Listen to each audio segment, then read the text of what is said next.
bersama dengan waktu. Ruang redaksi memberikan kabar terbaru. Sultraline hari ini. Forum Rekonsiliasi Masyarakat Wawoni akhirnya dibentuk oleh sejumlah tokoh masyarakat Wawoni, Kabupaten Konawe Kepulauan yang diketuai oleh Muhammad Yakub Tuarima SH dengan Dewan Penasihat Dr. Anus Haji Muhammad Amin Lansiwi serta tim hukumnya Hasrun SH, Rabu 23 Desember 2020. Sebelum berlanjut, jangan lupa subscribe channel Sultraline, nyalakan loncengnya agar Anda yang pertama mendapatkan informasi terbaru dari ruang redaksi kami.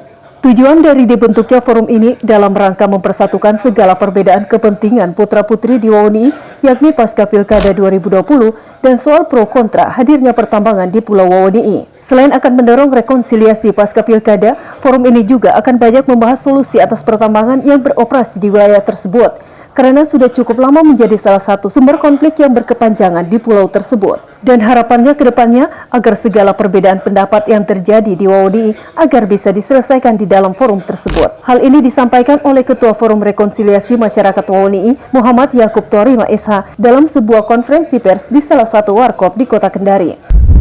Kepada organisasi kita itu Forum Rekonsiliasi Masyarakat Wawoni.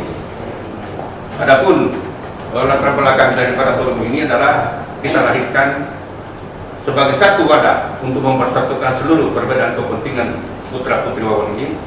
Khususnya yang pertama, setelah pasca pemilu kada kemarin, ya jujur kita semua kemarin ini ada semua komponen kepentingan ini.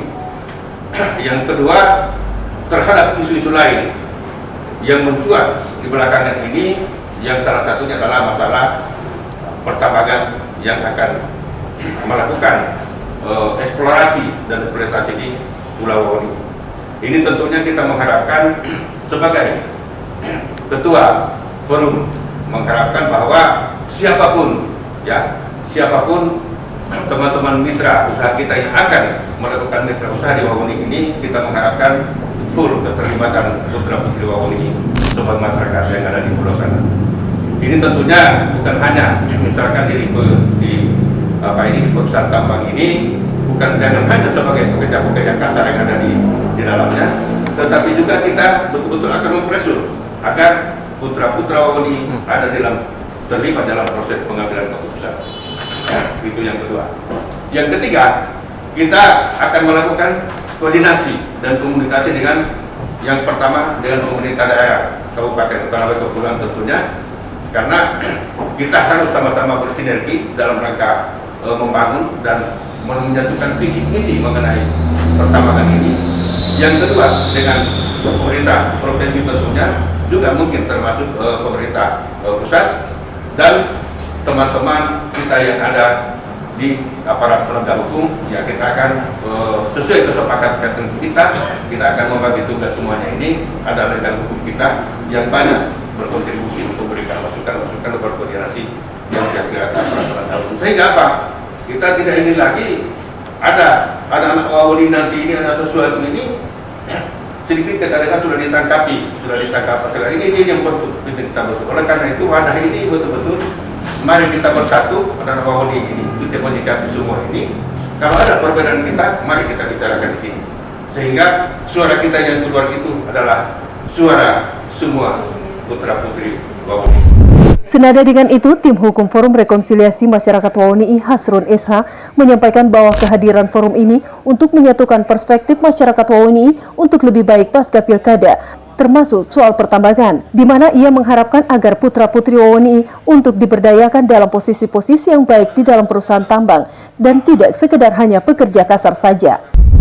Masyarakat Wawoni hari ini mulai dari Pilkada kemarin sudah terganggu adanya wadah tersebut. Insya Allah kami akan berupaya untuk menyatukan persepsi untuk Wawoni jauh lebih bagus dari kemarin-kemarin.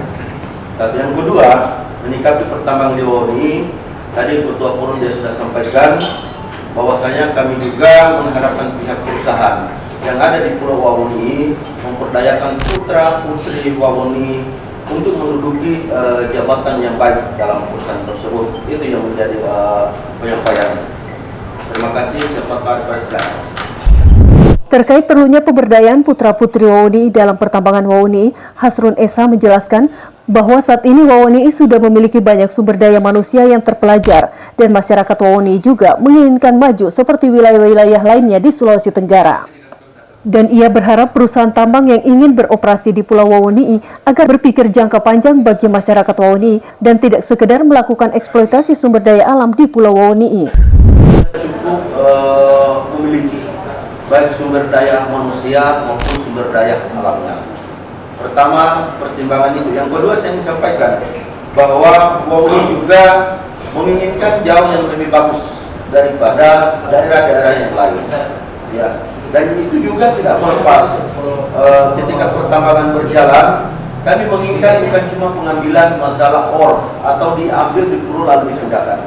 Masyarakat Wawoni menginginkan bagaimana jangka panjang, yang mana pihak perusahaan yang ada di Wawoni juga harus berpikir jangka panjang, yang mana itu pembuatan pabrik. Kami tidak menginginkan itu potensi yang ada di Wawoni ini dibawa keluar gitu. Untuk diketahui di Pulau Wawoni yang sekarang secara administratif sudah menjadi satu kabupaten yang bernama Konawe Kepulauan. Baru saja mengadakan pemilihan kepala daerah yang diikuti 4 pasangan calon di mana masyarakat Wawoni terkotak-kotak secara politik. Dan terkait persoalan pertambangan di sana, saat ini ada sekitar 7 izin usaha pertambangan yang sedang beroperasi di pulau tersebut. Dan sampai saat ini masih menjadi pro dan kontra di tengah masyarakat. Olehnya itu dengan adanya forum ini dapat menjadi penengah dan sumber solusi atas 2 persoalan tersebut. Dari Kompleks Blok MBD Kendari, jurnalis Ultraline Ismar Indarsyah mengabarkan untuk Anda.